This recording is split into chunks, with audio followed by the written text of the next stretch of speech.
এই জীবন মূলত আমি আল্লাহর রব্বুল আলামিনের জন্য আমি বাউফলবাসীর হয়ে আল্লাহ তাআলার কাছে এই জীবনকে আমি দান করতে চাই। আমি আজকে এখানে বাউফলবাসীর পক্ষ থেকে আজকে নমিনেশন পেপার উত্তোলন করেছি। নমিনেশন পেপার আপনাদের সামনে নিয়ে এসেছি। আশা করি বাউফলবাসীর বিজয় হবে ইনশাআল্লাহ। আমরা বাউফলবাসীর কাছে দোয়া চাই এবং সহযোগিতা চাই।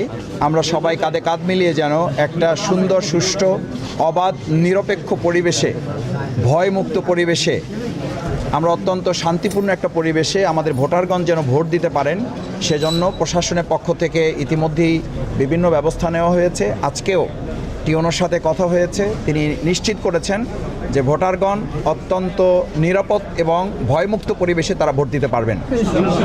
আমরা যখন নমিনেশন পেপার তুলি, তিনি একটা আইনশৃঙ্খলা কমিটির মিটিং থেকেই উঠে এসে আমাদেরকে তিনি সময় দিয়েছেন এবং নমিনেশন পেপার দিয়েছেন। আমরা সেই জন্য তার প্রতি কৃতজ্ঞ। এবং ওই আইনশৃঙ্খলা কমিটির কিছু কথাই তিনি আমাদেরকে বলেছেন যে সেখানে ঝুঁকিপূর্ণ কেন্দ্র এগুলো নির্দেশনা ঠিক করেছেন।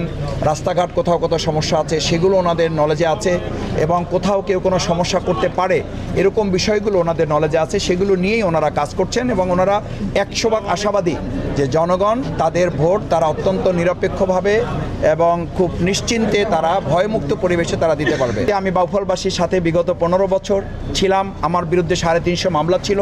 67 দিনের রিমান্ডে আমাকে পঙ্গু করে দেওয়ার পরিকল্পনা করা হয়েছে। আমি পঙ্গুত্ব বরণ করে প্রায় 2 বছর হুইল চেয়ার আমার জীবনযাপন করতে হয়েছে। আমার এক সন্তানকে শহীদ করা হয়েছে। আমাকে গুম করে রাখা হয়েছে প্রায় 1 সপ্তাহ। আমাকে ক্রস ফায়ার দেওয়ার চূড়ান্ত সিদ্ধান্ত তাদের কার্যকর করার প্রস্তুতি তাদের ছিল। আল্লাহ সুবহানাহু ওয়া তাআলা আমাকে যে জীবন এখন দিয়েছেন, এই জীবন মূলত আমি আল্লাহর রব্বুল আলামিনের জন্য আমি বাউফলবাসীর হয়ে আল্লাহ তাআলার কাছে এই জীবনকে আমি দান করতে চাই। বাউফলবাসীকে আমি দোয়া চাই, তাদেরকে শুভেচ্ছা জানাই, এবং বাউফলবাসী যেন একসাথে কাঁধে কাঁধ মিলে আমরা বিগত দিনে যেমন তাদের সাথে ছিলাম, ভবিষ্যতেও আমরা খাদেম হতে পারলেও খাদেম আছি, সেবক হতে পারলেও সেবক আছি, না হতে পারলেও আমরা সেবক থাকবো। কারণ আমরা সেবক হিসাবে নিজেদেরকে পরিচয় দিতে স্বাচ্ছন্দ্য বোধ করি। আমরা এবার বাউফলবাসীকে এমপি বানাবো ইনশাআল্লাহ। যে বন্ধুরা পরিবেশ বিনষ্ট করার চেষ্টা করবে তাদেরকে অনুরোধ করব, আমরা 54 বছরে কোনো ভালো নির্বাচন পাই নাই।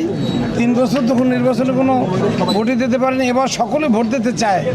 সকল গ্রামবাসী আমি যোগাযোগ করেছি, যারা জীবনেও ভোট দেয় না তারা এবার ভোট দিতে আসতে চায়। যদি কেউ বাধার সৃষ্টি করে তাদেরকে প্রথম আরও বুঝাবো। যদি তারা না বোঝে আমাদের যা যা করণীয় ইনশাল্লাহ করবো, এবং প্রশাসনের সহায়তা নিয়েই করবো। জনগণকে সাথে নিয়ে এবার আমরা সুন্দর একটা নির্বাচন উপহার দিতে চাই জাতিকে। ধন্যবাদ সবাই।